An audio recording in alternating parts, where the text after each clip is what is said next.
नमस्कार. मी भाऊ तोरसेकर. तुम्ही बघत आहात प्रतिपक्ष.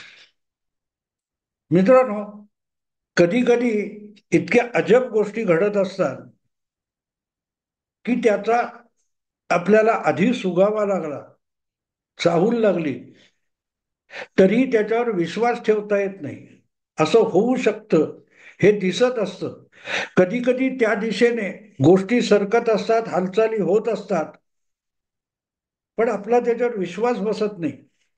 तुम्हाला आठवतं, ज्या वेळेला 2014च्या विधानसभा निवडणुकीचे निकाल येत होते, तर निकाल स्पष्ट झालेले नव्हते, पण साधारणपणे भाजप सर्वात मोठा पक्ष होईल, शिवसेना दुसऱ्या नंबरचा पक्ष बनेल, असं चित्र दिसत होतं. काँग्रेस आणि राष्ट्रवादी यांचा धुव्वा उडालेला होता. आणि मी एका मराठी चॅनेलच्या लाईव्ह कार्यक्रमात बसलेलो होतो निकालाच्या. आणि अचानक शरद पवारांनी भारतीय जनता पक्षाला बाहेरून बिनशर्त पाठिंबा जाहीर केला. कुणाला कल्पना होती का? कुणाला वाटलं होतं का असं होईल? पण पवारांनी ते केलं. पवारांनी ते केलं. तसं म्हटलं तर त्याची चाहूल खूप आधीपासून लागली असंही म्हणता येईल. 1999 मध्ये शिवसेना भाजप युती हा गट सर्वात मोठा म्हणून निवडून आला होता. त्याच्या खालोखाल काँग्रेस आणि राष्ट्रवादी एकमेकाविरुद्ध लढून सुद्धा त्यांच्या जवळजवळ 115-20 काहीतरी जागा होत्या. तर काँग्रेसला धडा शिकवण्यासाठी भारतीय जनता पक्ष हा शरद पवारांना सोबत घेऊन, राष्ट्रवादीला सोबत घेऊन 3 पक्षांचं सरकार बनवण्याच्या प्रयत्नात होता.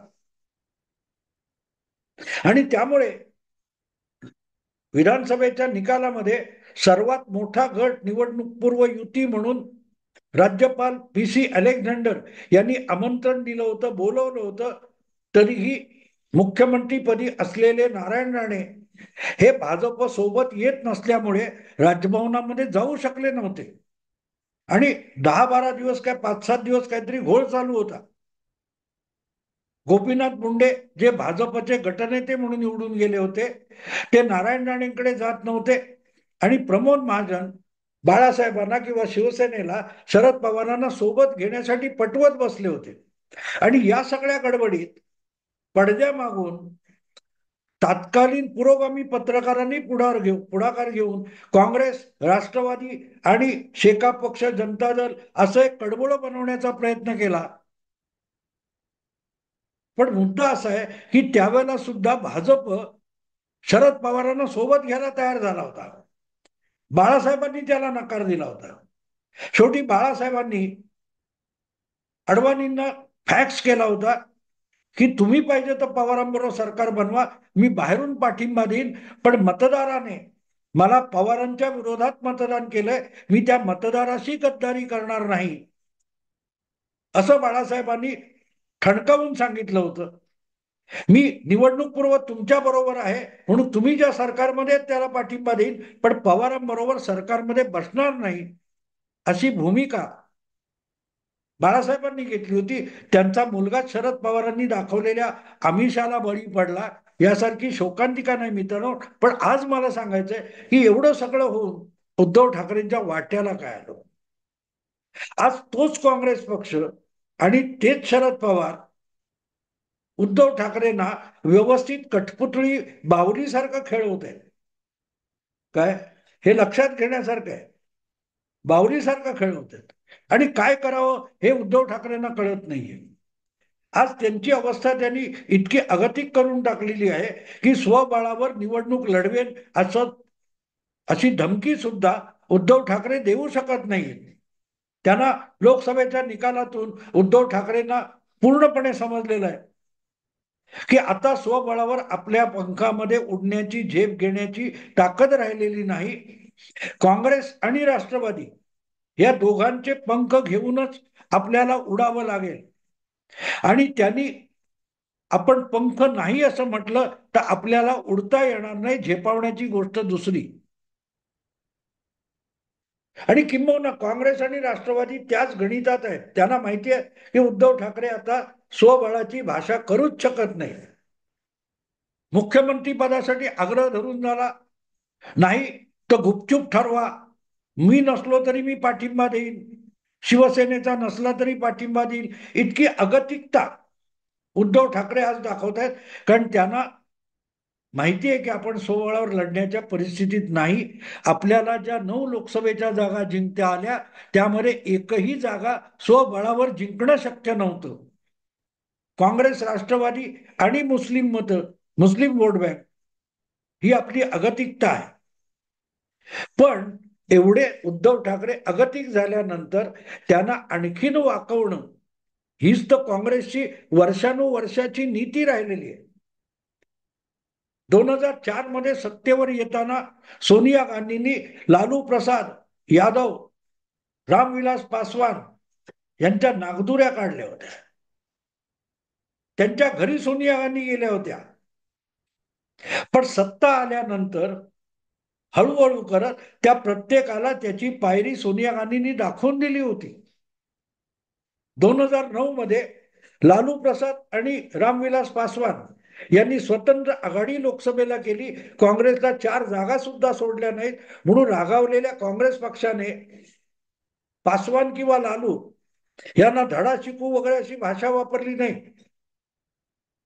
पण निवडणुका संपल्यानंतर पासवान यांचा सफाया झाला होता आणि लालू प्रसाद यादव हे काँग्रेस बरोबर युपीए मध्ये होते, तरी त्यांच्या पक्षाला 4 जागा असतानाही एकही मंत्रीपद सोनिया गांधींनी दिलं नाही, आपल्या मागे फरफटत ठेवले. हा इतिहास विसरता कामा नये. काँग्रेस कशा प्रकारे आपल्या मित्र पक्षांना लाचार अगतिक करून संपवते त्याचं ते उदाहरण आहे. आणि आता त्या प्रत्यक्ष अनुभवातून उद्धव ठाकरे जात आहेत. पण अजूनही उद्धव ठाकरेंना अशी आशा आहे की आपण अधिकाधिक जागा दाखवू, अधिक आमदार निवडून आले तर आपल्याला मुख्यमंत्री पदाची आशा बाळगता येते, असा एक आशाभूतपणा आहे. पण त्यातून बाहेर पडायचं अशक्य आहे त्यांना. पण काँग्रेसने त्याच्या पुढचा विचार केलेला आहे. काँग्रेसने त्याच्या पुढचा विचार केलाय की निवडणुकीपूर्वीच उद्धव ठाकरेंना सोबत नाही घेतलं तर काँग्रेसची चाचपणी मला मिळालेल्या माहितीनुसार महाराष्ट्रात अशी चालू आहे की उद्धव ठाकरे यांना पूर्णपणे बाजूला करून, महाविकास आघाडीतून बाजूला करून काँग्रेस, राष्ट्रवादी ह्याच मूळच्या आघाडीवर राजकारण करायचं आणि महाराष्ट्राची सत्ता मिळायची. ती मिळू शकते का याची चाचपणी काँग्रेस पक्षाचे जाणकार सध्या महाराष्ट्रात करत आहेत. पण त्यांना एवढंही माहिती आहे की शिंदे आणि फडणवीस यांची जी शिवसेना भाजप युती आहे ती तुल्यबळ आहे आणि त्यांच्या समोर उद्धव ठाकरे सोबत नसतील तर कदाचित मार खावा लागेल. पुढे उद्धव ठाकरेंना दूर करायचं तर तिसरा कुठला तरी एक पक्ष जो उद्धव ठाकरे नसल्यामुळे जो तूट येणार आहे, गाळा पडणार आहे, तो भरून काढणारा कुठला तरी तिसरा पक्ष सोबत पाहिजे. उद्धव ठाकरेंना पर्याय आपल्याकडे असला पाहिजे, तरच उद्धव ठाकरेंना महाविकास आघाडीतून खड्यासारखं बाहेर काढता येईल. हा विचार काँग्रेसमध्ये सुरू झाल्याची खबर माझ्याकडे आहे. आता पुरावे द्या म्हटल्यानंतर यात गुंतलेली माणसं पुरावे देत नसतात. तुम्हाला वापरायचं वापरा, नाही तर नका वापरू. पण ही अशी अशी वस्तुस्थिती आहे असं सांगतात. त्यांच्यावर विश्वास ठेवायचा न ठेवायचा हा प्रत्येकाचा विषय असतो. मीही सांगतोय त्याच्यावर ऐकणाऱ्यांनी विश्वास ठेवावा किंवा न ठेवावा हा त्यांचा चॉईस आहे. पण मला सांगणारी माणसं माझ्यासाठी तरी विश्वासार्ह आहे. आणि म्हणून मी त्यांना म्हटलं की पर्याय तिसरा कोण असू शकतो. या क्षणी 4 महिन्यापूर्वी मोदींना पंतप्रधान करणार म्हणून बिनतक्रार भाजपला सपोर्ट करणारे राज ठाकरे तर काँग्रेस, राष्ट्रवादी बरोबर जाऊ शकत नाहीत. त्यामुळे उद्धव ठाकरेंना बाजूला करायचं असेल तर महाविकास आघाडी समोर तिसरा पर्याय कुठचा आहे? उद्धव ठाकरेंना पर्याय कुठचा आहे?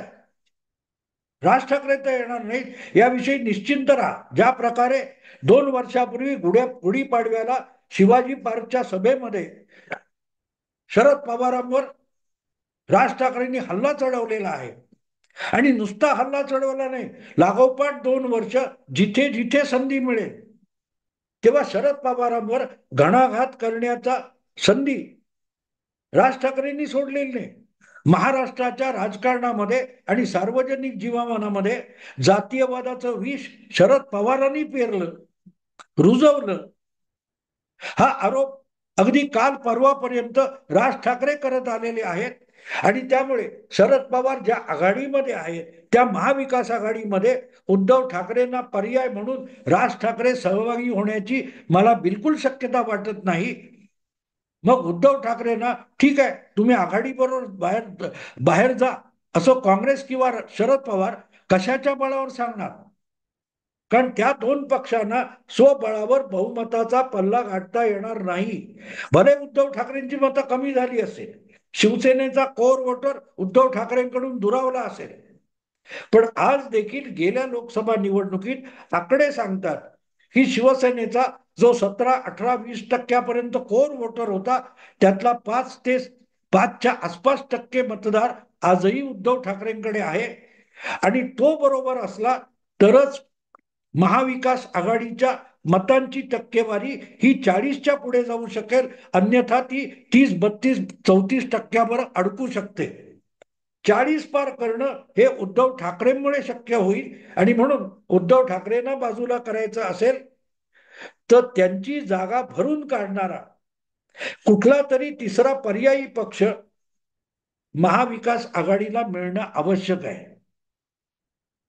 आणि लक्षात ठेवा, मी आकडे सांगतोय, लोकसभा निवडणुकीत शिवसेनेच्या 18, 17 टक्क्यांपैकी 13.5% मतं ही एकनाथ शिंदेकडे गेलेली आहेत. कोर वोटर गेलेला आहे, जो शिवसेनेचा वर्षानुवर्ष बाळासाहेबांनी मशागत करून जमवलेला वोटर 17, 18%, त्यातली 13.5% मतं एकनाथ शिंदेकडे गेली.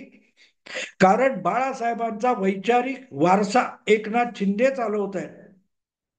उद्धव ठाकरेंनी तो वारसा झिडकारला, त्याचे परिणाम म्हणून त्यांच्याकडे उद्धवनिष्ठ असा बाळासाहेबांचा 4.5-5% मतदार उरलाय. आणि तो सोबत असला तरच काँग्रेस आणि राष्ट्रवादी 40चा पल्ला पार करतात.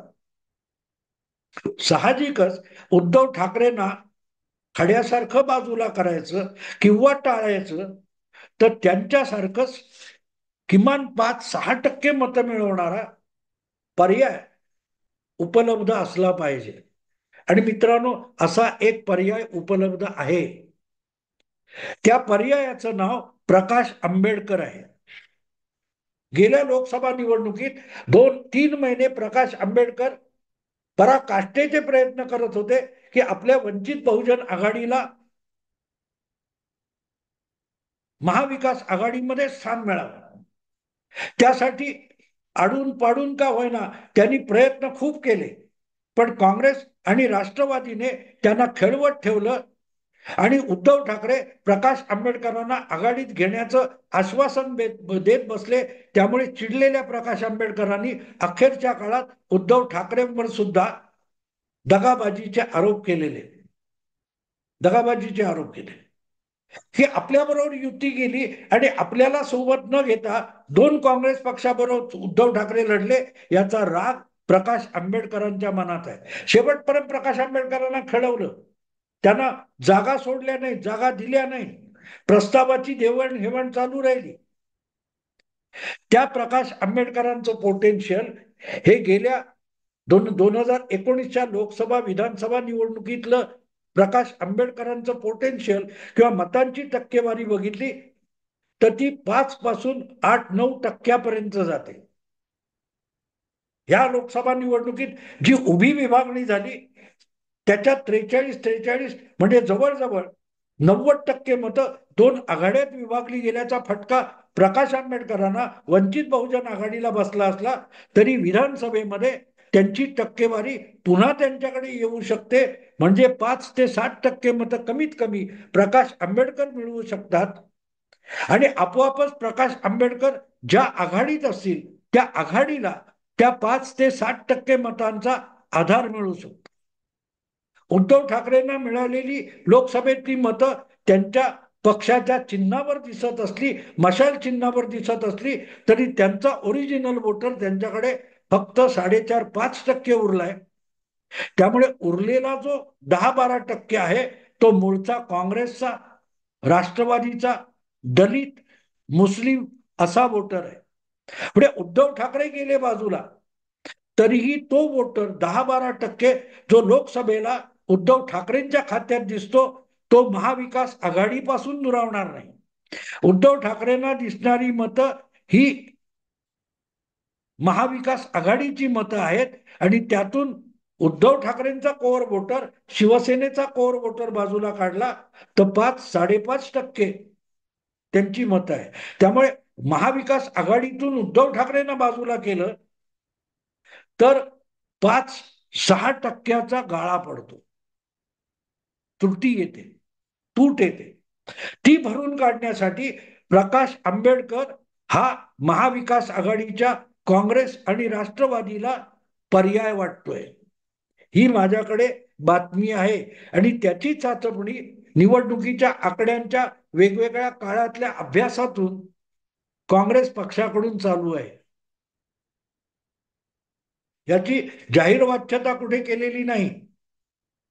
पण उद्धव ठाकरे गेले आणि प्रकाश आंबेडकरांना सोबत घेतलं तर प्रकाश आंबेडकरांना 30-40 जागांवर समाधानी करता येईल आणि काँग्रेसला 125-150 पर्यंत आणि शरद पवारांना 80-90 जागा दिल्या तर प्रकाश आंबेडकरांना 40-50 जागा इतर मित्र पक्षांना वाटता येतील आणि अधिकाधिक जागा काँग्रेस आणि राष्ट्रवादीला मिळून ते दोघेही स्वबळावर बहुमतापर्यंत पोचण्याची शक्यता आहे, असं एक समीकरण जुळवलं जातंय.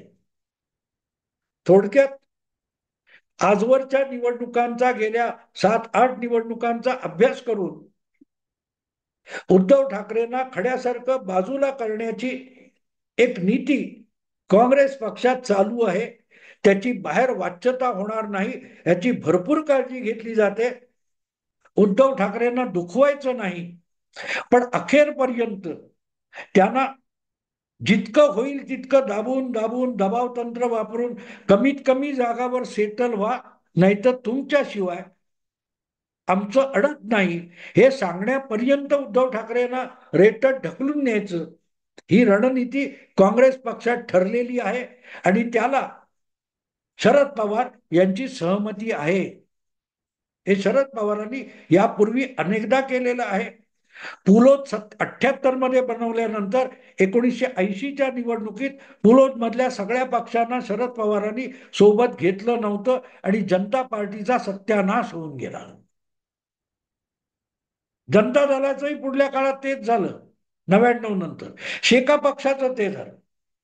त्यामुळे आपण आता लोकसभा निवडणुकीत आपल्याला जी नवी संजीवनी मिळालेली आहे त्यानंतर वेळच्या वेळी उद्धव ठाकरे त्यांच्या उभाटा शिवसेनेला अधिक नेस्तनाबूत केलं नाही तर मग आपल्याला पुढच्या काळात हेच जड जातील. आणि म्हणतात ना, आपल्या मराठीमध्ये असं म्हटलं जातं की पाठीत खंजीर खुपसणाऱ्यापेक्षा समोरून येणारा वार करणारा शत्रू परवडला. उद्धव ठाकरे यांनी मुख्यमंत्री होण्यासाठी काँग्रेस आणि राष्ट्रवादीला साथ देताना आपल्या दीर्घकालीन मित्र भाजपला ज्या प्रकारे पाठीत खंजीर खुपसून दगा दिला, असा माणूस आत्ता बरोबर ठेवला तर निवडणुकीनंतर तो खात्रीपूर्वक दगा देऊ शकतो. त्यापेक्षा त्याला निवडणुकीपूर्वीच बाजूला करून किंवा निवडणूक पूर्व आघाडीमध्ये अधिकाधिक खच्ची करून त्याचं संख्याबळ आत्ताच निकालापूर्वी घटवून टाकणं, जागा वाटपापासून निकालापर्यंत उबाठा शिवसेनेला 15-20 आमदारापर्यंत खाली आणणं, ही महाविकास आघाडीमध्ये काँग्रेस पक्षाने आत्तापासून योजलेली रणनीती आहे. आणि त्यामध्ये उद्धव ठाकरेंना जाणारच असतील तर पर्याय म्हणून प्रकाश आंबेडकर यांच्या आजवरच्या निवडणूक निकालांचा अभ्यास चालू झालेला आहे. तो अभ्यास पुरेसा उपयुक्त वाटला तर प्रकाश आंबेडकरांना महाविकास आघाडीत घेण्याची चाचपणी सुरू होऊ शकते. प्रकाश आंबेडकर हा महाविकास आघाडी आणि त्यातल्या काँग्रेस पक्षाला उद्धव ठाकरेंना पर्याय वाटतोय. मित्रांनो, आता इथेच थांबतो. आवडलं लाईक करा, शेअर करा, सबस्क्राईब करा. नमस्कार.